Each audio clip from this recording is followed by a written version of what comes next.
Hello student, welcome to creative teaching. Student video लेकर आया हूँ वो है बी ऑनर्स थर्ड ईयर, और जो आपकी बुक है वो है पब्लिक पॉलिसी इन इंडिया और सेमेस्टर 6 है। उसका जो टॉपिक है आपका बुक का वो है भारत में वन नीति, जो एग्ज़ाम में एक तरीके से इंपॉर्टेंट आने के चांसेस ज़्यादा रहते हैं। तो मैं आपको इसको पॉइंट टू पॉइंट समझाऊँगा ताकि आप एग्ज़ाम में इसको लिख सकें। और स्टार्ट करने से पहले यदि आप इस चैनल पर नए हो और आपने इस चैनल को सब्सक्राइब नहीं किया है तो प्लीज़ नीचे दिए गए सब्सक्राइब के बटन को क्लिक करें और चैनल को जल्द से सब्सक्राइब करें और बेल आइकन का बटन जरूर दबाएं ताकि जो भी वीडियो आते हैं इसकी नोटिफिकेशन आपके पास जल्द से पहुंच सके। तो स्टार्ट करते हैं। भारत दुनिया का सबसे बड़ा, सातवां सबसे बड़ा, दूसरी सबसे बड़ी आबादी वाला देश है। तो आपको याद रखना है कि भारत जो है दुनिया का सबसे बड़ा सातवां देश है और दूसरी सबसे बड़ी आबादी वाले देश है। यहाँ की जलवायु, मिट्टी, परिस्थितिकी दुनिया के 12 मेगा विविधता वाले देशों में से एक है। नेक्स्ट है, यहाँ वनस्पति और जीवों की विशाल भौगोलिक क्षेत्र है और भारत में विश्व के भौगोलिक क्षेत्र का 2.5% और 6,373 मिलियन हेक्टेयर वन क्षेत्र है। मतलब इतना क्षेत्र जो है किसका है? वन का है। नेक्स्ट है, इसमें देश गृह की मानव आबादी का 16% और घरेलू पशु आबादी का 18% का समर्थन करता है भारत।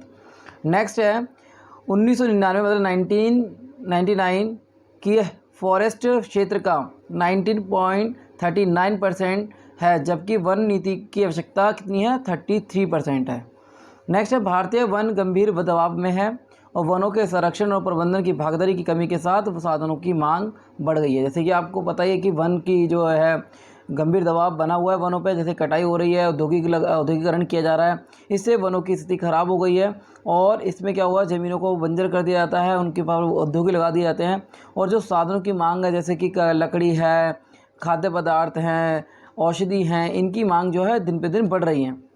नेक्स्ट है, 1894 में ब्रिटिश औपनिवेशिक सरकार द्वारा अपनाई गई पहली वन नीति का उद्देश्य एक हिरासत और लकड़ी उन्मुक्त प्रावधान था कि अपने अंडर में काम करना।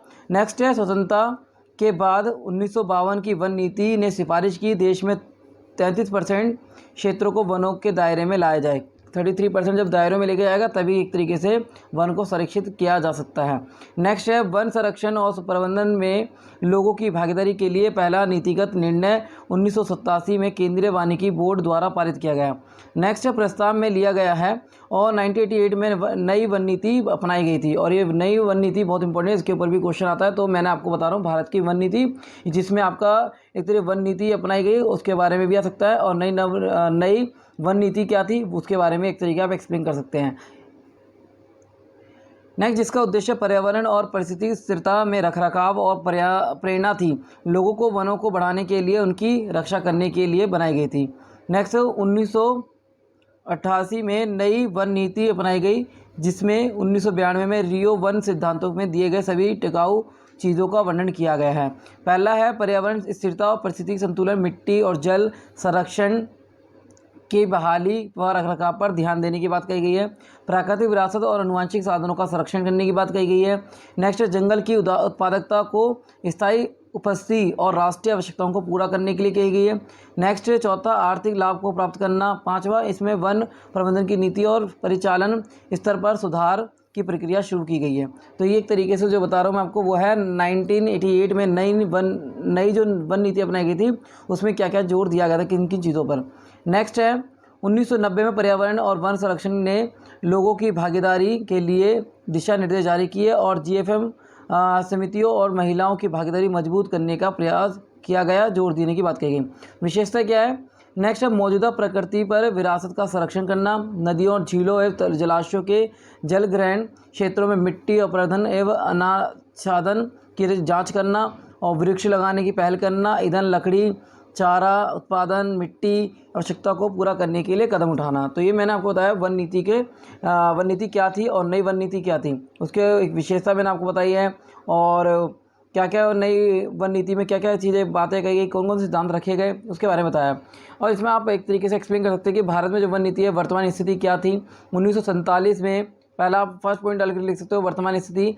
1947 में आबादी के समय सरकार की स्वामित्व वाले वन का क्षेत्र लगभग 40 मिलियन हेक्टेयर था, लेकिन 1970 के मध्य तक यह 76.5 MH के स्तर पर पहुंच गया और पूर्वी रियासतों के जंगलों को ख़त्म करने का कारण जमींदार जंगलों आदि हैं। हालांकि 1980 तक लगभग 4.5 जंगल महीने मतलब 4-5 महीने जंगलों को भी कृषि और अन्य उपकरणों में बदल दिया गया था।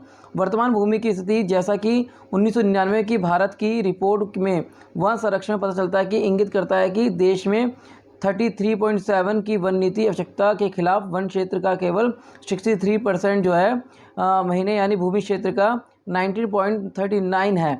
ये एक तरीके से वर्तमान स्थिति की बात कही गई। गिरावट के कारण क्या था? भारतीय वनों में ईंधन, चारा, चराई, लकड़ी और गैर लकड़ी के वन उत्पादनों की बढ़ती मांग पूरा करने के लिए गंभीर दबाव पड़ रहा है, जो कभी भी बढ़ती मानव आबादी 2001 में अरब पशुधन और औद्योगिक ज़रूरतों की बढ़ सकती है। मतलब कि इसमें गिरावट के कारण क्या है, जो भी मांग बढ़ रही है वो गिरावट के कारण बढ़ रही है। नेक्स्ट है मांग और बस परिदृश्य।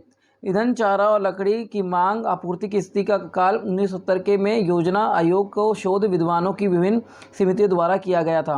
1996 में भारत के वन सर्वेक्षण में ने एक मूल्यांकन किया जिसे सबसे यथार्थवादी माना जाता है।